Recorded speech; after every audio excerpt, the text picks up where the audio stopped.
welcome to this series, God's Principles for Healthy Relationships. My name is Debbie Raj, and I'm here with my husband Martin. And today's title for this episode is Unspoken Expectations Can Destroy Your Relationship. So we're going to talk about this unspoken expectation and expectations in general. Yeah, and I want you to imagine this with me. You go to a school, you do your course, and the teacher is going to give you a quiz or a final exam. And this teacher is a surprise teacher. You don't know, you've never met them before. This is the first time you're seeing them. And they are going to give you a final exam. You need to be prepared for it. And you need to know which subject you need to prepare for. And they don't tell you which subject you need to be prepared for. They are just going to tell you to be prepared for something. Will you be able to be prepared for the exam, especially if it is a final exam? Let's say it is going to get you that bachelor's degree. No, you won't be able to be prepared for it. Why? Because you need to know what that exam is going to be on. It has to be shared, and that is where we see unspoken expectations can destroy your relationship. They can't meet a need they don't know exists. How or why? Because they don't know it exists. So how can you expect them to meet the need? Colossians chapter 4 verse 6 says, "Let your speech always be with grace, seasoned with salt." And most of the times we think that the other person knows and we expect the other person to know, but assumptions breed resentment. Honesty, when you open up very clearly, it builds intimacy. So you need to know, or you have an answer if you need to share your expectation or if they need to figure out what you are expecting. I would like to share an experience that Debbie and I have gone through a few months ago. So since we've been married, we've been traveling for ministry several weekends, right? Almost every weekend we are traveling. And my practice is to take the trash from the trash can right before we leave and leave the lid open. I wouldn't put the trash bag back into the trash can. And soon I will see Debbie would have placed a trash bag into the trash can. Why did you do that? Because for me, anytime you empty the trash, then you should have a clean one ready to go so that trash is not thrown in the trash can when it's just empty. So for me, always a clean. I understand not leaving perishables, but I'm like, if at the last minute you have a bag or something that is not gonna, get bad through the weeks, then that's okay. So how did it make you feel? So we were about to travel. He had emptied the trash, and I come at the last minute to throw just a couple like Q-tips or something like that in it, and it's empty. So I'm like, oh. And so I remember some videos that I had seen of wives, how they feel it's so romantic when the husband takes the trash and puts the bag. It's like, it's such a romantic act when husbands help in these little things. For many of us women, it's like amazing. And I was like, he did part of it so good, but he didn't put the other trash bag in. So I started to feel a little like, why can't he just finish the job he started? But then I was like, I'm not gonna complain. I'm just gonna do it, it's okay. And so I didn't express my expectation and he didn't express his, but we both were a little frustrated with each other. So from my part, my understanding or my reasoning is that we are leaving for the weekend. Sometimes we will leave for a whole week. And I don't want to keep the trash can closed because it is always closed. So when no one is home, the trash is removed, we can leave the trash can open so it can air out a little bit and it won't have that smell or whatever, the fungus that can grow, won't grow, and all those things are there. So that was my reasoning, and I was kind of frustrated. Why did she put the trash bag into the can? Because I'm usually good with replacing a fresh trash bag into the can.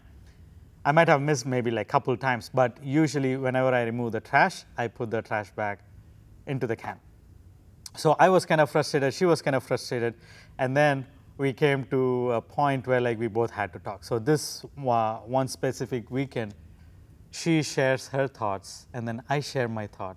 And we both were like, why didn't we share this before? We could have shared this before, so we didn't have to build the resentment. We didn't have to build any type of anger or frustration against each other. If I had expressed to her, hey, you know what, I like all the dishes to be wiped and put away before we leave for a weekend or a week, because when we come back, we are coming back to a clean sink and there is no dishes or anything to worry about. Same thing with the trash can. The trash can is clean, it's also empty, clean, and it's aired out. I could have spoken, but I didn't speak. I just felt like she would know, I assumed. And she felt like, why didn't he replace the trash bag into the trash can? Because that is what any sane person would do. But she didn't express it either. So this is just one aspect of life, just one minute part of life where unexpected or unspoken expectations cause us frustration. But there is more, not just in trash can aspect, but there is more in life. And we will start sharing a few points regarding that. And it's so important that we express our expectations and at the same time know that we can come to an agreement somehow. So for the trash, for example, I said, okay, I see your point. I didn't know. I had a different thought around trash cans and bags, but I see your point. It's good. So I won't put another one. We'll let it air. And if I have anything I need to throw at the last minute, I'll just get a plastic bag and we can take it out. So it was like a good deal. For the dishes, I was like, I see your point. You want everything put away so it's clean. I personally, as long as the sink is cleared and everything is clean, I don't necessarily feel I have to put it away. So it would air dry, nothing will happen there, we can put it away later. So for that I said, if you want everything put away, you can put it if I don't have time, because last minute there's a lot of things going on with prepping food and all the details, leaving the house clean. So we express, we come to an agreement, we can understand each other better. And then that's it. Not because I express or he express, the other person will follow exactly. So it is, we need to compromise in those areas and come to an agreement. So the first key point, as we were sharing, unspoken needs become unfair tests. So if you expect it, but you never express it, you are setting the other person up for failure. They're going to fail your unspoken expectations because they are unaware that is happening. And I'm going to share another testimony from my side. I had an unspoken expectation when we first got married. I had accumulated a lot of letters to him while we were in a relationship. Letters basically to my future husband. So some things I told him in person, other things were special feelings, prayers, things. If we got married, I wanted to give it as a gift. So I had this big leather journal. I was journaling like 50 different things in there throughout our couple years of relationship. So on our honeymoon, I gave it to him as a gift, my very meaningful journal. And my unspoken expectation was that he would read it in our honeymoon or as soon as possible, because I love written things. So he was so grateful and like, wow, this means so much. But guess what? He did not read that journal months and months. And I was like, does he even care what I wrote and all my heart poured there? And so one day I'm like, I really wrote meaningful things in there. Like, when are you going to read it? And he was like, I'm waiting for the right moment, because this is so valuable for me that I don't just want to read it. It's like he was waiting for the perfect time, but time went by and that perfect time was not coming. So I started to feel sad, frustrated, like he doesn't care, what is it? And then I shared with him my expectation and actually my disappointment. And then Martin was like, no, I really care about it. I really want to see what you wrote. So I started to pray and I was like, okay, either I can get frustrated that he's not doing what I'm expecting and I've shared my expectation, but it's not happening soon enough. And what if, like something happens and then he never reads it? So then it came to my mind, he's wanting, he cares. Like every time I would share something, he's super, like his level of meaningfulness is a lot higher than mine. So I love reading notes, but he really takes it all in, like even deeper than I do. So I decided, I'm gonna read it to him. We're gonna plan a date and I'm gonna bring the journal and I'm just gonna read it to him. I'm not gonna expect for him to do it in my way, how I expected for him to read it by himself. I'm gonna read those to him. And we had an amazing date and quality time, and he was so touched and so shocked of everything I wrote. So it was very beautiful. Mm-hmm. So us as ladies and guys, but I think ladies, we have many times more expectations of how a guy should remember dates, should treat anniversaries, should plan dates, should do things. And then we may express it like, oh, I would like this for my birthday, or I would love if you remember my birthday, whatever it is. But some guys are just not good at that. So I have a friend that she reminds her husband all the time, like, the 25th of May, it's my birthday, and she reminds him as it's getting closer just to make sure he remembers. So as ladies, we need to learn that even if we express, it might not happen exactly because we're wired differently. We have different ways of doing things, of processing, and we can also help it happen if that's really how it means a lot to us.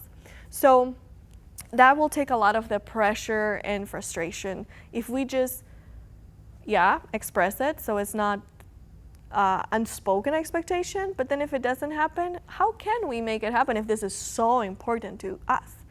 And so it will, make it more meaningful and more relaxed and better. Yes, we have expectations, and rest of it you just give it into God's hands, because if it doesn't happen, it is going to be a huge disappointment. But of course you share, and it doesn't mean that it is going to happen, right? Mm-hmm. And even in our case with the journal that Debbie gave me, I wanted to find a time where I can really relax and read, because we are always on the go. We are doing different things constantly, almost every single day of the week. And so for me, when she brought the idea of she reading it for me, it made it so much better, because it is like we are specifically spending time or allocating time for reading it. And her reading it made it even more special, because she knew where to emphasize and how to say it and all of those things, and it made it special. So yes, expectations have to be shared, but you cannot expect it to be fulfilled.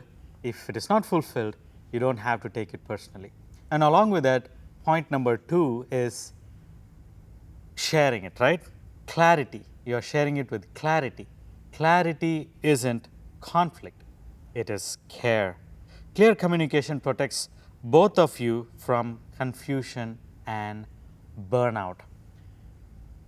Again, I go back to the same example that Debbie was sharing. Clarity, she was very clear with what she wanted, and it doesn't have to be conflict. And also, I think another point that we need to talk about in this is that clarity, when you are giving clarity about your expectation, try to do it with love. You express your expectation, communicate it with love. Because if you try to convey it as a demand, absolutely it is going to end up in conflict. It will not show care. But try to be loving, try to share it as something that it means more value for you. Then it would be received as something like a care. Okay, she is sharing it with me, and that is how Debbie shared it with me.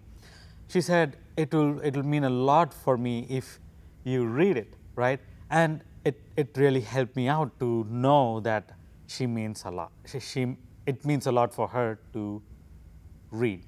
So it worked out really good. But if you are going to share that with an attitude, if you're going to share it in such a way that you are actually demanding, it is not going to show about care. It is not going to tell them that you love them. It is just like a demand, and it is going to end up in conflict. And that is not something that we promote, and that is not something we want to have in relationships or marriages. For example, if as a wife you're like, I want my husband to spend more time with me, and you come with an accusation like, you never make me a priority, you don't spend time with me, like that will only shut the other person down even more. Yes. Instead of that, it's like, wow, I really love spending time with you. Can we do this today? Or then it's more like an invitation, and it's encouraging and more attractive. And so expressing our expectations not from accusation and demand, but more of truly what is important, why that means a lot to us, and how can we make it happen? What can we do about it? So coming with that approach. This, the third key point is fear of speaking up often reflects fear of rejection.